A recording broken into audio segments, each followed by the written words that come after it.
Стартираме записето тук. И нека започнем. Така. Първото нещо, както ви казах преди малко, ще започнем с летните месеци. Летните месеци и най-вече бих казал юли и август месец. Тези два месеца според мен в годината са най-трудни, особено август месец. Както знаете, вече няколко пъти сме ви го споделяли това нещо. Август месец на нас лично ни е един от най-лошите месеци в годината, тъй като всеки трейдер е индивидуален. От гледната точка на това, че да, търгуваме по един начин. Да, използваме един и същ материал. Но всеки вижда нещата по негов начин. Имам предвид и даже ще използваме примери, защото винаги обичаме да използваме или нас като пример, или обществото ни като пример. В тази ситуация сами може да кажете в чата колко от вас намериха август месец като супер труден и много често имахте чувството, че да, знаете материала, да, получаваше се, но изведнъж сякак си все едно се промени маркета и спря да работи. Колко от вас се почувстваха по този начин?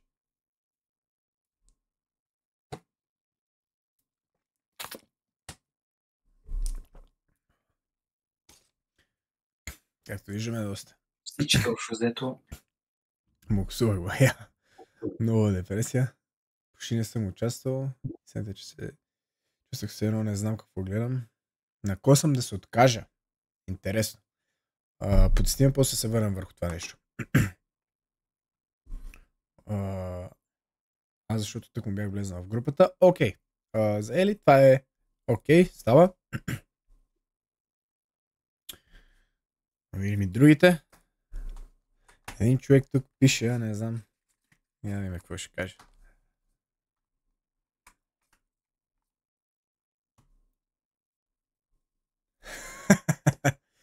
И така. Май само аз няма да се плача. Така, това ме води към следното нещо. Всички, общо взето да кажем 99% от групата, айде може 95% от групата, на всички нас ни беше супер трудно да разчитаме пазара август месец. Виждате, че на моменти дори на нас ни беше трудно да знаем къде е байаса за деня и къде е дрова, което сами знаете много, много рядко се случва. В повечето пъти... Или друга ситуация беше, знаеш на къде ще ходи, обаче ставаха все някакви допълнителни движения и нелогични. Точно това иска да кажа, да.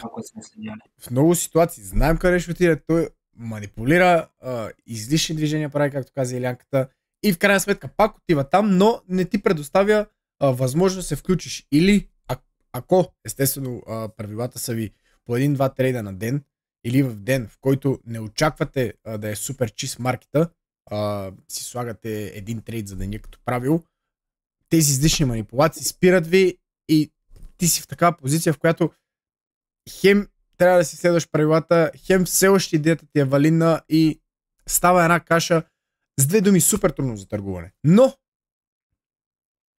от другата страна на нещата имаме Иво. За пример, Иво пръсна пост. На него имам чувство, че август месец му беше перфектно. В смисъл, виждаме и с резултатите, с пейаутите, които направи. Той правеше пейаут всяка седмица. Буквално. Ако не и по 2. Имаше също и други мембъри, които в август месец те по същия начин. И те правяха пейаути. И те виждаха движенията. И от тяхните думи това бяха едни от най-чистите им седмици. Сега, ето тук, нека се върна към това, което казах преди малко. Всеки трейдър е индивидуален. Ще има много моменти в трейдинга ви, когато ще имате чувството, че всички виждат едно, а ти по някаква причина не можеш да го видиш. Хайде, сега е по-различно, защото повечето от нас се чувстваме по един и същ начин. Август месец ни беше труден на всички. Но ще има и такива моменти, в които ще е точно обратното. Всички ще виждат нещата, ще има супер чист пазара, но на вас няма да вие. И това ме кара да се върна към коментара, който Ивайло написа, че почти го е накарал да се откаже. Разберете. Един трейд, една седмица, един месец, лош, не означава нищо. Нищо не означава в дългосрочен план. Вие ако гоните кариера в трейдинга, дори една година, вие ако сте трейдър 15-20 години, какво е една година? Нищо не е. Но при повечето трейдъри, преди да стигнат до успеха, са супер фокусирани върху тези малки периоди. Тези 2-3 дни, в които не се справят добре или в последните му 2-3 загуби. И позволяват това нещо да ги афектира. Както знаете, и затова правим и тези сесии за психологията, психологията е едно от най-важните неща в трейдинга. Също така е едно от най-трудните неща. Това е, според мен, много по-трудна част, която да преодолеем и да се научим на правилната психология, с правилната дисциплина, с търпението, с всички тези неща. 100 пъти по-трудно, отколкото да се научи материала. Материала всеки може да го научи. Но има трейдери, които не могат да се преборят със себе си. Защото психологията в трейдинга е буквално битка със себе си. С това какъв човек си, какъв характер. Ако си, да кажем, например, ако не си спокоен човек и лесно се изнервяш, това супер много ще рефлектира в трейдинга. Някакси трейдинга ти изпъква най-лошите черти от характера и ги не отвоява, буквално отроява. Ако си импулсивен, много често хора, които са импулсивни в трейдинга, бързат да влезнат в сделка. Ако изпуснат сделката, фомото ги лови, гонят, влизат където не трябва, само и само да не изпуснат движението. И това, казвали сме го 100 пъти, за нас, според нас по-точно, психологията е едно от нещата, които спира трейдерите да станат успешни. Да правят пейаути не просто така на късмет 1-2. Да има постоянство с пейаутите, с успешните сделки, с следването на правилата, с хващането на хубави сделки. Защото, както знаете, не всяка печалба е правилен трейд. Както и не всяка загуба е лош трейд. Само да видя, че ми избягах коментарите. 20 дни зелени дни. Имам август. Промени се това, така че всичко е индивидуално. Именно. Отправо така е. Нямаше психика, няма да успееш. Месец всички нас. Това е 3 месеца има да ти си убил. Да, Иво наистина тогава уби. Август месец стигнах до пейаут. След това изгубих няколко. Доказах си, че мога да го направя и сега съм още по-надъхан. Това е много хубаво, защото ние всеки път казваме това, нали, вече го, защото сме минали през това и някакси по-мъдро гледаш нещата, но ние бяхме по същия начин преди първият ни пейаут. Сигурен съм, че всеки се чувства по този начин. Хванеш, нали, захващаш се с evaluation акаунта, минеш го, отиваш на фъндет акаунта, правиш някакви профити и вече почваш да си представяш как правиш 2, 3, 5 хиляди пейаут. Всеки се цели в някаква супер голяма сума. Днес, както каза Елянката преди, правихме сесия с един мембър от групата и говорихме точно за това нещо. Трейдинга, за жалост, е едно нещо, Което по такъв начин ти изкривява мисленето, че губиш стойността на парите. Тези evaluation акаунти. Да, тези виртуални суми те вкарват в не знам как да го нарека, като в някакъв филм и ти просто не ги цениш, не осъзнаваш какво означават тези суми. Защото всеки един от вас поставете се в тази ситуация. Днес отиваш пред компютъра, сядаш, изкараш $200-300 и приемете го по този начин, че взимаш ги парите кеш. $200-300 в България, това са супер много пари. Много малко хора в България изкарват такива пари за няколко часа пред компютъра. Но като си се вкарал във филма, не осъзнаваш това нещо и ти в повече ситуации маркет ти предоставя, нали, профит 5, 600, 700. То се целим за 1000, 2000, ако може да се направят в един ден. И това ме води до следното нещо. Когато сте на Funded акаунт и сте стигнали до момента, в който вече сте, нали, квалифицирани за пейаут, може да вземете пейаут. Каквато и да е сумата. Просто го вземете. Вземете пейаут. Колко и да е. 100, 200, $300, без значение. Вземете го, защото първият пейаут е винаги най-хубав. Защото това е първият момент, в който ти сам, не ние да ви го казваме, не да ви показваме наши резултати или наши пейаути, не да показваме на друг мембър резултатите или пейаутите му. Ти сам за себе си доказваш, че ти можеш да изкараш пари от маркета. И това нещо прави първият пейаут най-хубав от всички. Да, в течение на времето започваш по-голями пейаути да правиш, нали, почваш да си поставяш цел като на суми и така нататък, това е напълно нормално. Но първият пейаут е винаги най-сладък, заради това, което ви обясних преди малко. Защото ти го виждаш сам с очите, знаеш, че това нещо е възможно, знаеш, че вече е въпрос на време, въпрос на опит, въпрос на скалиране. Защото както се правят $200-300 пейаут на един акаунт, след това, като го комбинираш с още няколко акаунта, копи трейдваш ги, вече тези $200-300 стават $1000. С течение на времето почваш да имаш много по-добра психика, да вдигаш сайза, защото си имаш по-добра дисциплина, по-си търпелив, по-хубави сделки хващаш, повече опит имаш. Вече тези $200-300 на акаунт се обръща на 5-600. След това стават 5-600 на няколко акаунта. И постепенно скалираш. Всеки наясно ли е с това нещо?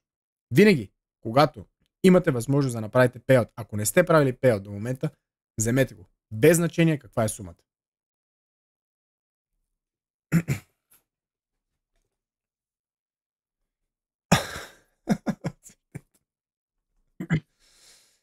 Средата на юли, горе-долу до средата на август, изкарах почти 2300. Умях се да ги направя 2500 за пейаут и акаунта замина за седмица. Добре си. Кофти е това нещо. Казвали сме ви нашата история с едната ситуация, където бяхме на много голяма сума за тогавашното ни време или в кариерата ни, в тренинга и ниво цяло. Изчезна. Докато сме още на темата за пейаутите и копи трейдинга, това, което ви казва румката, да се целите не да направите възможно най-големия пейаут, който ви предоставя самата проп фирма, а всъщност да изтеглите и по-малка сума пари. Защото, нали, ще ви дам пример на фьючерс селита. $1500 е максимума, от които да кажем, то може, нали, да си настроите какъв процент изтеглите Взели си се акаунт 80% сплит. От тези $1500 взимате 1200. И сега представете си тази сума да я направите в рамките на един месец. $1200 за един месец днешно време не са кой знае колко пари, да ви отнеме цял месец да ги направите тези пари, но представете си щом на един акаунт може да ги направите, защото в смисъл, ако имате 5 акаунта на CopyTrading, то е също. Вие реално изкарвате $1200, но като са на 5 акаунта, са 5 пъти повече, което е $6000 за месец. А реално трейдвате се едно един акаунт, защото на вас всичките акаунти са ви свързани. Цялата истина с профирмите е CopyTrading. Там се правят парите. Защото много по-лесно е да направите $1500 на един акаунт, отколкото $6000 на един акаунт. Много по-лесно. Аз за месец и половина 16k payout и от януари нищо. Ще съм за 50k акаунт, тези бяха 10. Аз ако мих последния да ми е по 2000 на 3 акаунта, можех да пусна 3 пейаута по 1800 и познай за един ден. Чао! С първия пейаут исках да си взема още акаунти.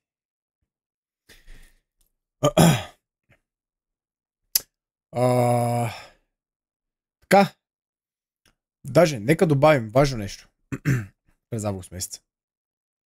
Сега, не искам това да го използвам като пример, но защото много пъти сме го ползвали, но то си е самата истина.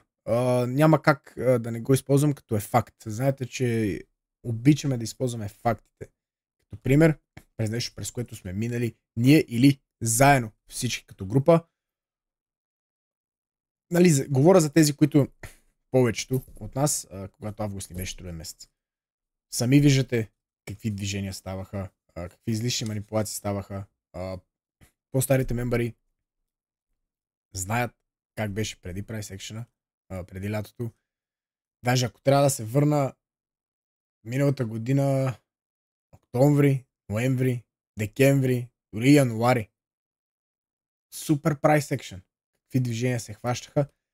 Но за това в такива моменти, когато става по-трудно, редуцираме сайза, намаляваме сделките, не влизаме толкова често, не влизаме с толкова голям сайз. По този начин, на нас идеята не е само да правим пари. Идеята е и да оцеляваме в маркета. Трябва да може да си пазим капитала и да вдигаме сайза, когато трябва. Трябва да анализираме кога не и кога е окей да се вдига. Защото давали сме няколко пъти за пример. Един успешен трейдер знае кога маркета не е в негова полза. Знае кога да намали сайза и кога да го вдигне.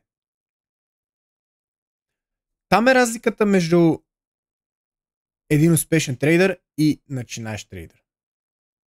Защото начинаещ трейдер, той играе с един сайз постоянно. Или пък като загуби, гледа да избива. Не може да си каже не, спирам, изгубил съм, днес няма повече да пипам. Не може да го приеме това нещо. Гледа да избива, да върне, ако може на профиде. И там става проблема. Не знае да си съхранява капитала. Много пъти ни се е случило да влизаме в поредица от няколко загуби. Но това не означава, че тези акаунти са изгубени, че не може да се върнат. Не един път сме показали как сме ги връщали. Чакаш правилния момент, тогава е окей да се вдигне сайза. Ако не, малко по малко, бавно по бавно се връщат. Сега в август месец беше наистина супер труден. Както знаете, ви го казахме още на края на месеца. Два от акаунтите ги изгубих. Изгубих ги, двата фандера. бяха доста добре, но в крайна сметка резултатът беше лош. Изчезнах. Но пък от началото на септември месец супер, смисъл, месец започна супер. Първата седмица 3 от 3. Миналата седмица също беше супер. Да, направи се някаква загуба, но в този, в кой ден беше? В четвъртък ли беше? Ако не се бъркам. С сделката на YM и след това на NQ-то. YM направи супер движение. Той върна всичко, даже отгоре. И след това NQ-то предостави още малко красота. Край за седмицата. Аз също последните 1-2 месеца забелязах, че много хора гледат парите, нали? Ние всеки път казваме да не се гледат парите, но ми направи впечатление така, като, нали, от редове на рекапите, влизат в сделка и на валидни места за скелване те не скелват, защото са с твърде малък сайз. И просто самите пари не ги удовлетворяват. След което се връща цената или ги спира на брейк-ивен, или му дара директно стопа. Винаги трябва да се скелва на правилното място. Независимо с каква сума сте, просто трябва да се скелва, защото това ще изиграе лоша шега в дългосрочен план. Когато вече вдигнете и сайза, тогава вие като не сте научени да скелвате, като не сте свикнали това да вие като да знаете кое е правилното място и кое не, след това ще берете яла. Така че, нали, пак да го повторим това нещо, не гледайте парите. Просто гледайте самия сетъп, свикнете да научете се това да правите правилно, след което с времето парите сами ще си дойдат. Като постепенно се увеличава сайза, като ви вече имате повече акаунти, защото ние това, нали, с румката си го коментирахме, даже с някои от мембарите. Някои от вас знаят, че имаме доста акаунти. Ние сме, нали, там е малко друга темата, комбинирали сме ги различни акаунти на копи трейдинг. На някои от тях затваряме целите позиции, да кажем на TP1, на други изскелваме, държиме рънери, на трети пък сега зависимо от сайза, влезнали сме с по-малък сайз и се, нали, първото TP, да кажем и на TP2, където са ни другите акаунти. Въпросът е, че ние понякога дори да не сме скелнали пред вас, това не означава, че на някой от акаунтите не сме го направили. Ние това всеки път го казваме, че тук е валидно място за скелване. Абсолютно. Значи имайте го това в предвид, не гледайте, пак казвам, не гледайте парите, защото това нещо ви учи на лоши навици. Трябва да търгуват чарта, не сумата. Да. Ако там, където скелвате, да кажем, влезнали сте, например казвам, с 2 микрота. Там, където е място за скелване, сте на 200 профит, нали, ако извадите едно микро, ще извадите $100. Ако ви се, нали, независимо, че това са малко пари за вас, просто го направете, скелнете. Защото съм сигурен, колко от вас, да кажем, влизаме в сделка, но не сте, нали, влезнали с по-малък сайз. Или с какъвто и да е сайз, без значение. И на първото или да кажем, първото TP, което е ключово място, където трябва да извадим част от позицията, защото нека ви дам пример. Да кажем, имаме да търсим long setup, например. И имаме всичко. Имаме си ретрейса, на по-голямия таймфрейм, имаме key level, имаме sub, SMT, всичко си има. Правилно ни отваря новия 4 часов кендъл в ключовото време, имаме потвърждение от key level, абсолютно всичко имаме. И да кажем, сме взели ликвидност от Азия и Лондон сесите отдолу и ни остават хайовете. Session highs ни остават. Отляво на графиката, пък на по-голям таймфрейм, имаме други хайове, които са по-нагоре. Но да кажем са далеч отляво тези хайове. колко пъти в такава ситуация влизаме и да кажем, може би до Лондона и Азията, кажем ни предоставят 2R или почти 2R. Може и малко над Дори 2R. 1,8D. Без значение. А до следващите типита вече сделката става 4-5R. Колко от вас са го правили това нещо? Влизаме в сделката, тя отива, взима Азия и Лондон и Азия хая, например.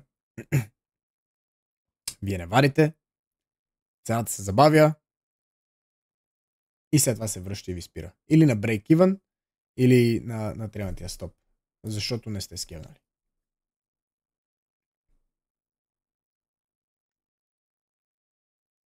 Защото се е влезнали с твърде малък сайз.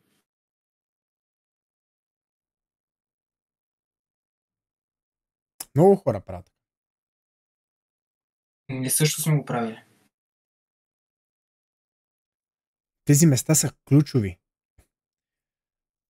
Sessions liquidity-та. Защото имаше един период, нали, това в началото, имаме funded аккаунт, трейдваме, влизаме в някакви, нали, в някакви трейдове с малки суми, ги хващаме хубави трейдове, 2-3R, обаче ние сме влезнали с 70-80 долара стоп, то на 3R ти е 210, ти си кажеш, нали, сега тук ако затворя цялата позиция, 200 долара не ми е окей на акаунта, а пък ако скелна още по-зле, и гледаш следващото ти пити е на 5-6R и си кажеш, нали, ще държа да там, ако отира, ще направя X сума.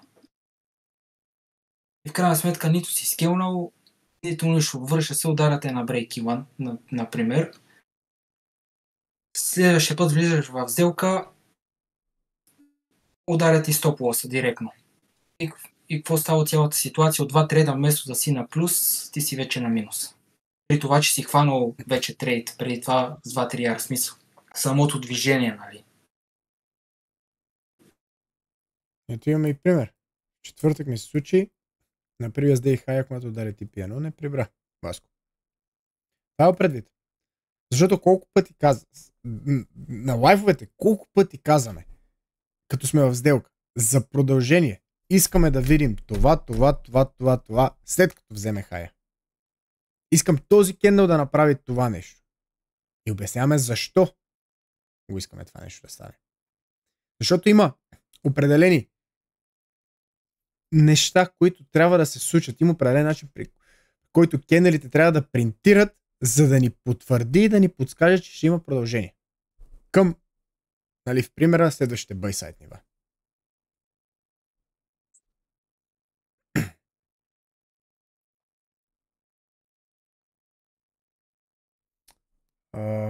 Аз стремя към 1, 2, 1, 3. Винаги я скелвам, дори понякога затварям цялата позиция.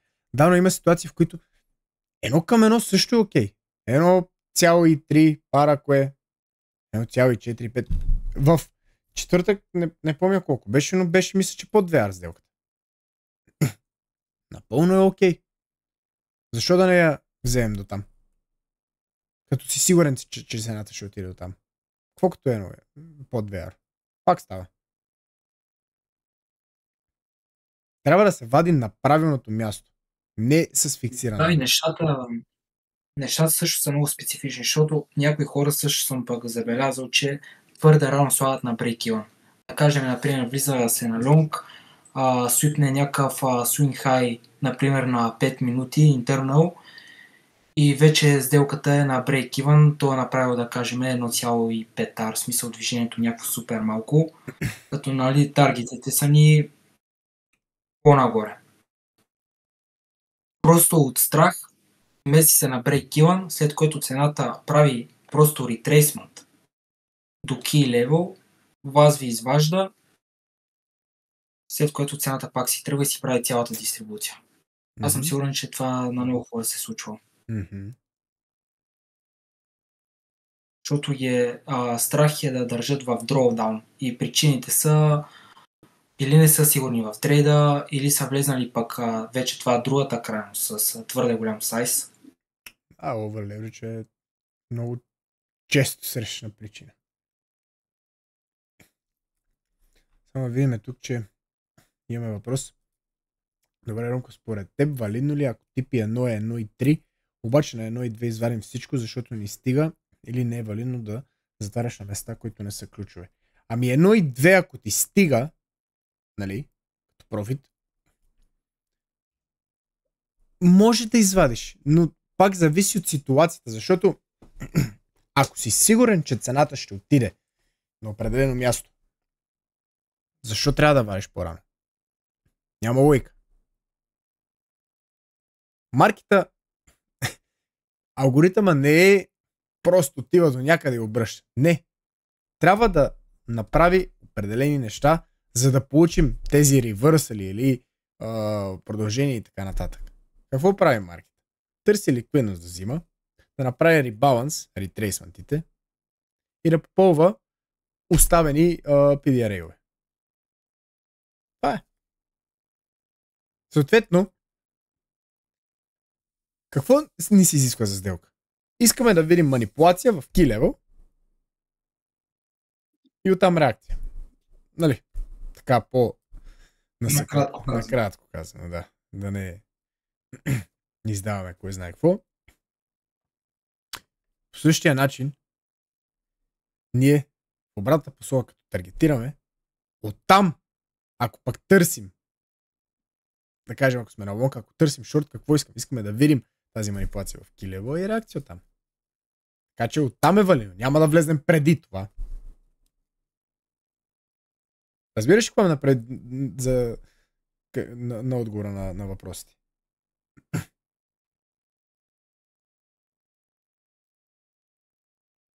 Като сме на лонговете, вадим на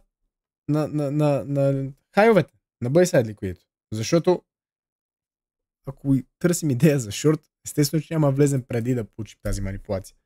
Преди този суп, ако ще. Ако се замислите, това, което ни трябва за сетъп,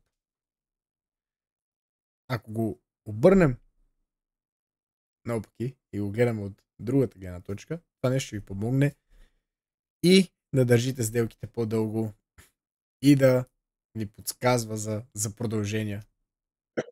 Да държите до следващи таргети. Замислете се. Ако търсиме реакция след суп в килево, какво искаме да видим? Има определени неща в чарта, които искаме да видим, преди да ни накара да изградим някаква идея или да участваме. Като не ги виждаме, какво правим? Нищо, защото цената просто може да продължи. Нали така?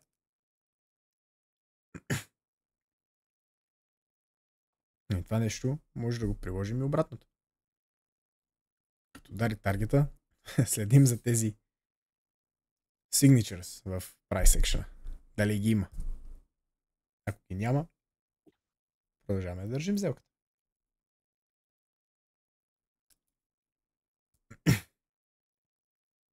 Добре. Минахме през мнението ни за август месеца и тези малко по-трудни седмици тогава.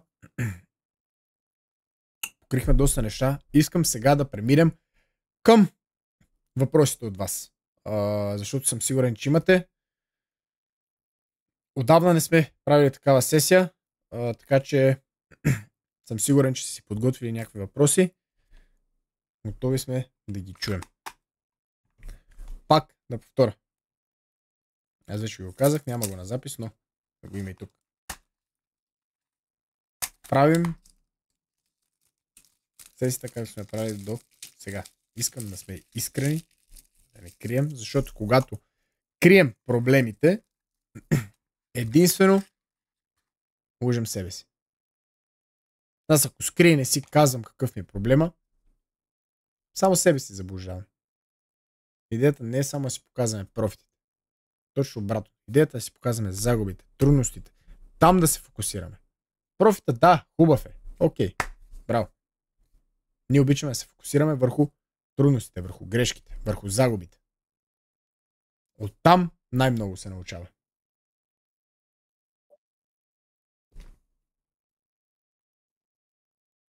Валко, ако искаш се качи направо да кажеш.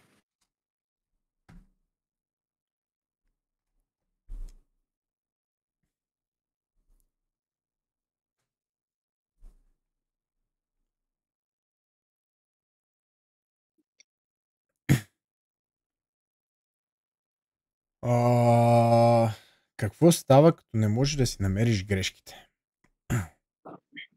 Значи това е... Като някой ми каже така. Сигурен съм, че всички от вас знаят къде са грешките. Сигурен съм. Убеден съм, че знаете къде са грешките. И много често почти всеки споделя едни и същи проблеми. Давам пример. Знаеш, че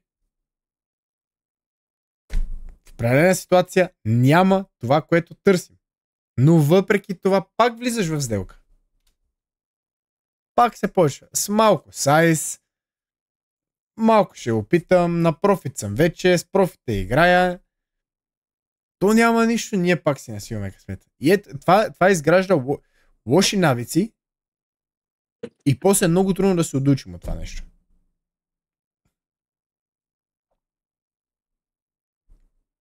Другия начин... Като когато си спуснал самото entry. Ти знаеш, че вече е дал entry. Знаеш, че си го изпуснал, но въпреки това нагоре гледаш пак някъде на... Това е окей, но в определени ситуации. Когато има някакви дистрибуции, като за начало не е хубаво ви да го практикувате. Особено на тези, които по-скоро се занимават. Оверсайз, да. Също. Но и важното нещо, знаеш кое е? Това днес където го говоря. Как да си намерим грешките? Бактест. Бактест. И в този бактест се записва всичко. Кои дни от седмицата са ни най-зле? Кои сесии са ни най-зле? Се направи един хубав бактест. Виждаш, окей, петък не се справя много добре. Вторник, сряда и четвъртък доста по-добре се справя. Какво правим? Елиминираме петък. Не търгуваме петък. Фокусираме се там, къде се справяме добре. Следващо. Коя сесия ми е най-добре? Лондон, Нью Йорк AM, Нью Йорк Лънч, PM сесията. Окей, Лънч не се представям добре. AM не се представям добре. Лондон и PM сесията са ми добре. Примерно. Най-добре се справям. Елиминираме тези сесии, които не се справяме добре. Win rate автоматично се покачва. Ами. И печелившите трейдва. Ние затова казваме, че е много важно да си водите записки. Не случайно и говорим тези неща. И когато правим бактест, когато и вие си правите бактест, защото е желателно, следете и тези неща, защото много от вас следят, правят бактест и съм сигурен, че много от вас тестват механично самите сетъпи, самия материал, който преподаваме. Оттестват механично назад в бактестинга, не влагат логика, и дори, да кажем, правите плътно бактест на 2 месеца. Защото днеска имахме една сесия с един тук се научи от групата. Той каза следното нещо. Направих бактест на 2 месеца 2 пъти. Резултатите ми бяха различни. Един и същ период са различни, да. Да, с различни резултати. Просто трябва да обръщате внимание на тънкостите, това, което каза Румката с сесиите, времето, когато влизате в трейд, колко трейда участвате в деня. Всичко това нещо трябва после да се разгледа на самия бактестинг. Да си направите една статистика и да се отсеят тези дни, сесии, трейдове, които са непечеливши. Имам предвид, че През тези 2 месеца, ако сте забелязали, че ако влизате повече 2 трейда на ден и в тези дни, в които имате повече от 2 трейда са ви губещи, то е просто е смисъл. Правите си правило да не влизате повече от 2 трейда. Също и за сесиите. Още в началото на групата миналата година имахме един мембър, Елена, тя трейдваше Лондон сесията. И точно поради тази причина, защото жената тогава си каза, смисъл, нали, пробвала съм целия ден. Лондон, Нью Йорк. За мен Лондон е най-печеливш. Нью Йорка го елиминира и вече е с положителен win rate.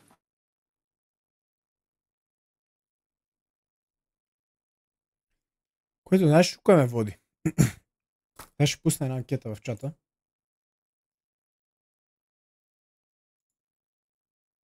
Искам да отговорят.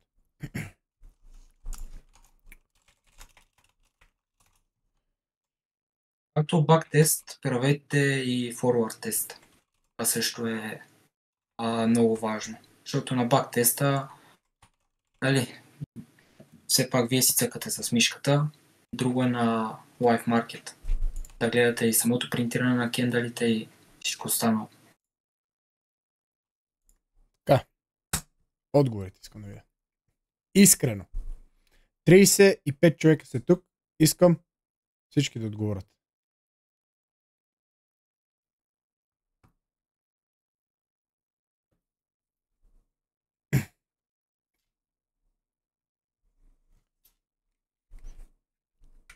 Имате ли чеклист или правила преди да влезете в сделка? Искрено. 24 отговора имаме. 11 човека. Още искам да говорят 10 вече. Ще ви дам още 1-2 минутки.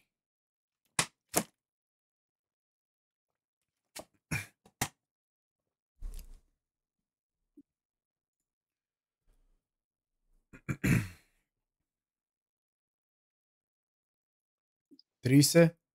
Още 5 човека. Аз вече виждам един проблем.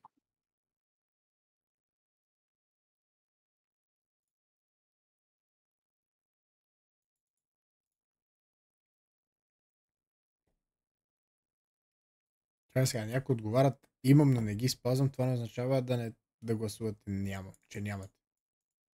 Че имате чеклист. Това, че не го спазвате, друго нещо. И също, нали, докато се отговаря, също можете да си направите статистика и на това нещо. Да кажем, влизате 10 трейда по чеклиста и 10 трейда, в които си нарушавате чеклиста. Проверете колко са печелившите. Кога печелите повече? Когато си спазвате чеклиста или когато го нарушавате?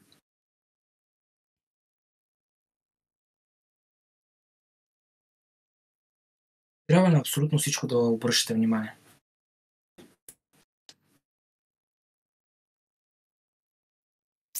Колко хора, почти всички имат, но не го спазват. Защо не го спазвате?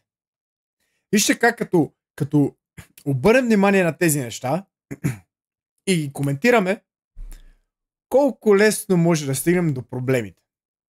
Колко е лесно да разберем защо не се справяме както трябва. Защо не успяваме да направим, нали, профита на акаунтите. Защо губим? Особено за губенето. Вие знаете отговора. И това казах преди малко. Убеден съм, че почти всички от вас, ако не всички, знаят къде им е проблема. И въпреки това продължават да правят едно и също. Да, съгласен съм. FOMO, алчност. Всеки иска лайфстайла на трейдера. Ферарита, богатите, Майами, Дубай. Но ставаше толкова нали, лесно... като стана на въпрос за чеклиста, нали, това е много важно нещо, но когато направите чеклиста, не свършва там играта. В смисъл това, че сте направили чеклист, не означава, че вече ще хващате само печеливши трейдове. Защото ако помислите реално, ако си направите един чеклист, в който да си следвате правилата, всеки път, знаете, че марките е създаден така, че постоянно се опитва да те... В смисъл прави такива движения, signatures, че да те излъже по някакъв начин. Ако го прилагате този чеклист механично, нещата се получават като... Сам избягах думата, бе. Кажи, бе, Рунка. Като патърн се носи. Да. Много зависи и самия чеклист как е направен, защото някой човек може да си е направил да има 5 правила в чеклиста и то тези 5 правила да са му само такова. Да няма никакви психологични правила в чеклиста. Само техническа част. Да кажем реакция от key level, SMT, retracement в CSD, но никъде да не е вмъкнал правилно време, отваряне на кендъл, или в коя посока се движи маркета. И не само. И останете за сайза, за времето, по което се търгува. Знаеш какво? Според мен един хубав чеклист и правила.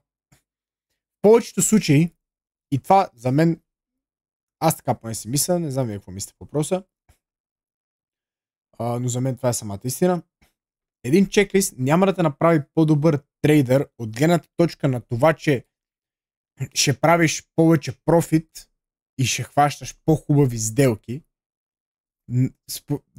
Нали, до някаква степен да, прави го, но по-важната част е, че ще предотврати супер много загуби.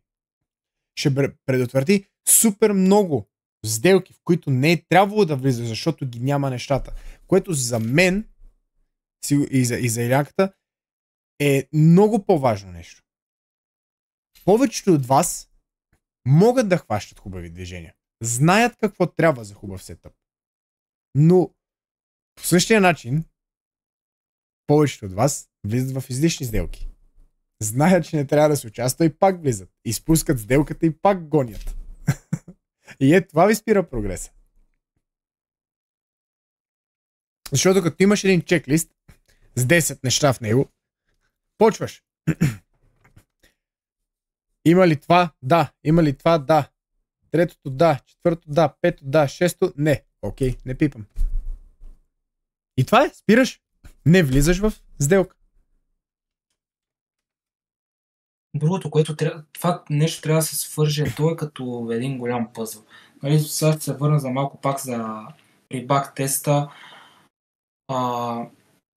Обърнете също внимание и на какво време влизате.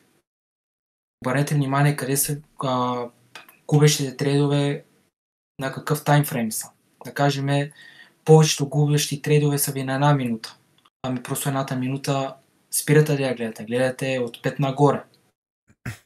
След което вече, ако сте в такава ситуация, че на 1 минута имате най-много загубени трейдове и елиминирате едната минута, вие се преправяте и самия чеклист. Примерно търсиме key левели от час нагоре. Забравяме да кажем за 15 минути, 1 минута. Много пъти сме го казвали. Нещата сигурен, че ако го приложат, сигурен съм, че на всеки, който има проблем с това, трейдинга ще ми се подобри супер много. Просто махнете едната минута. Вече вие с времето ще си напаснете самия чеклист така както работи най-много за самите себе си. Ще си добавите нови неща, ще премахнете други. На всеки трейдер е индивидуален. Няма нещо, което като някаква си формула и да работи за всичките еднакво. принцип, като цяло по-голямата част от чеклиста е еднаква на всеки. Да. Но това са... тънко си се важи. Точно, да. Там е индивидуалното. Защото, примерно... Ние за това много пъти сме, извинявай, ще се прекъсвам. Сега, например, може да направим един чеклист, да ви го дадем на всичките и съм сигурен, че не всичките няма да сте с еднакви резултати. Абсолютно. Абсолютно. Това имаме предвид.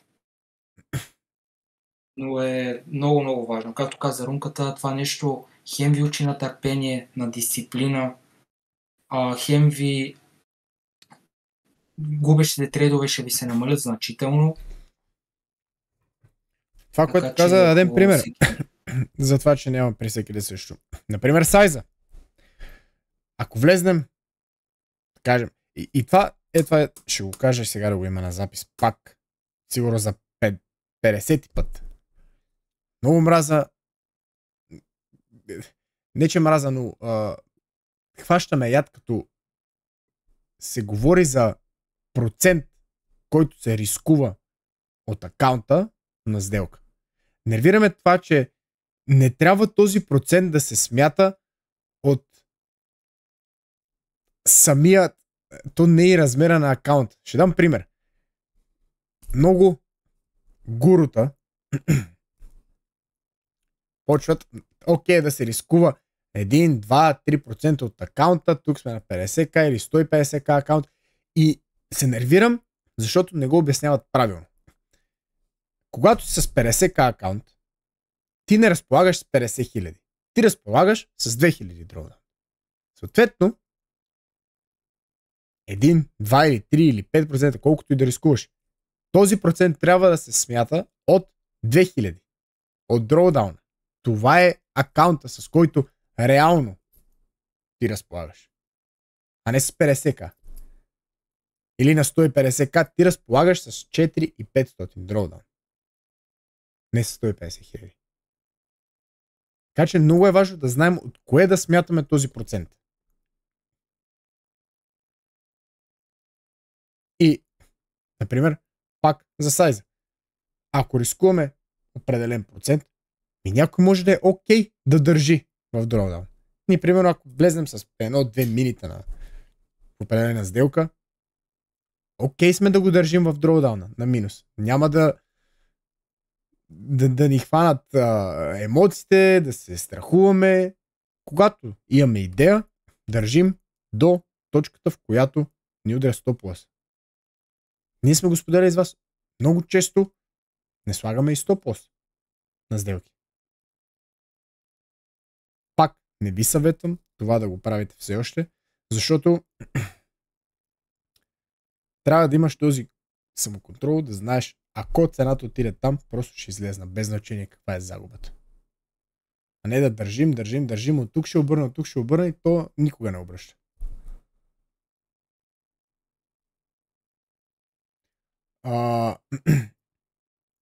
Искам да добавя тук, няма сега да правим чеклист, но ще хвърлим, защото имаше въпрос как би изглеждал перфектният чеклист. Аз ви казах, Илянката ви каза, това е индивидуално нещо. Защото, например, ето сега, ако кажа, ще търгуваме само Лондон сесията, половината ще се справят добре, другата половина няма. Ето, за тези неща са индивидуални. Сам трябва да си ги вкараш тези неща като правила. И това пак идва от бактестинга. Точно така. Това ще я кажа. Тестинга също. Времето пред чарта и всички останали неща. Именно. Тези неща са индивидуални. Но, може да имаме неща като това нещо, даже сме ви го казали отдавна. Това е едно от нашите правила. 2 сделки на ден. Ако едната сделка я изгубим, втората е half size. Ако и втората я изгубим, край за деня. Край. Не влизаме в повече сделки. Не отиваме да чакаме следващата сесия, да избиваме и тем подобни глупости. Не. Или пък след първата сделка, ако не виждаме нищо, това, че имаме право на 2 сделки, не означава, че трябва да влезем в 2 сделки. Много пъти губим първата сделка, не ни харесва нищо, не влизаме. Или пък печелим. Това, че сме спечели, не означава, че трябва пак да участваме нещо да си търсим. Така че, според мен, 2 трейда на ден, както ви казах, ако изгубиш първия трейд, втория half size, ако хванеш първия, според мен даже не участвай повече. Според мен също е едно от хубавите правила, който всеки трябва да го има.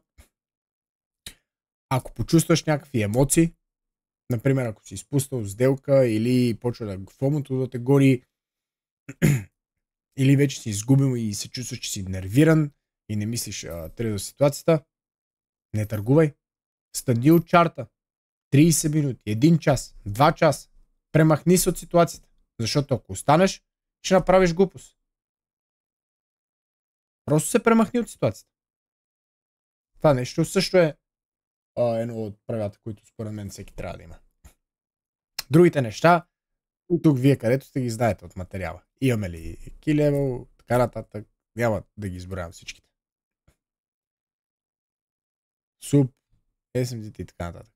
Тези неща си ги знаете.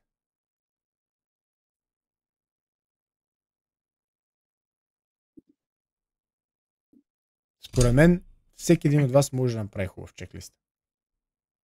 И да си го направите индивидуален. Но пак, до какво стигаме? До преди малко говорихме за това нещо. Чеклиста няма да обърне трейдинга ви да стане перфектен. Не, защото, както повече от вас казахте, не го следваме. Започнете да следвате правилата си и чеклиста ви, както Илянката ви каза преди малко, и сравнете резултатите.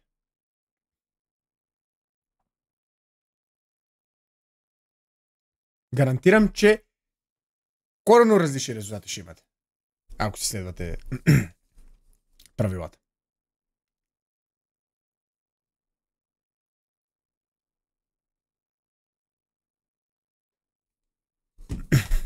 Само вира коментарите.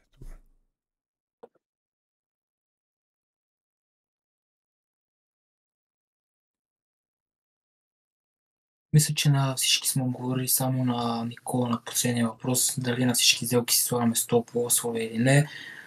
Или само на някой. Много зависи от самата ситуация и дали ни предпазва от суп, да. Защото понякога, кажем, влизаш в трейда малко по-рано. Понякога очакваме, че може да ни изманипулира още един път. И в такива ситуации не слагаме стопове. Просто следиме как затварят кендалите, какво се случва, как отварят. Какви PDR-ове се образуват. Но Като цяло как се държи на по-малко. По-е за... Трябва по-добра психика да има за това нещо. Не бих... Да, не го практикувайте в момента това да нещо. го прави, защото да. Защото съм виждал супер много ситуации, където няма стоп. Особено в момента, както виждате, как новини излизат от нищото. После, нали, ги виждаме в Financial Juice. Правят някакви странни кендали изведнъж. Не си заслужава. Служете 100%, но на правилното място. Защото виждаме и много сделки, в които някакви супер тънки стопове. Не така. На правилното място 100% и това е. А вече пак тези тънки стопове пак опират до парите. Самия сайз. Искаме с малко да направим милиони, не става.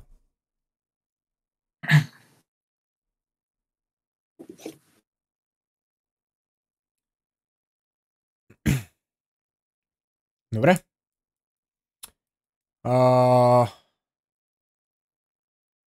Мисля, че покрихме доста неща. Преди да приключим, имаме ли нещо за финал? Ако някой иска да сподели нещо. Връщаме си пак тези сесии. Започваме да си ги правим редовно, така че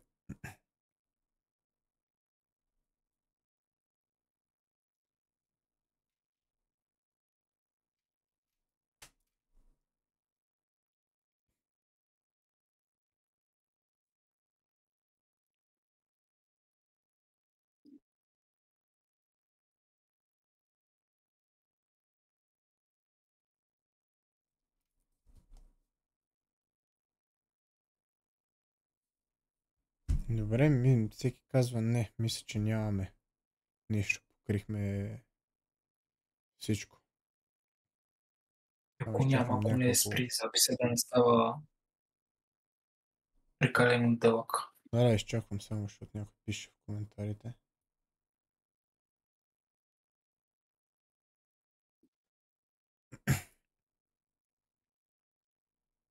Окей, мисля, че няма.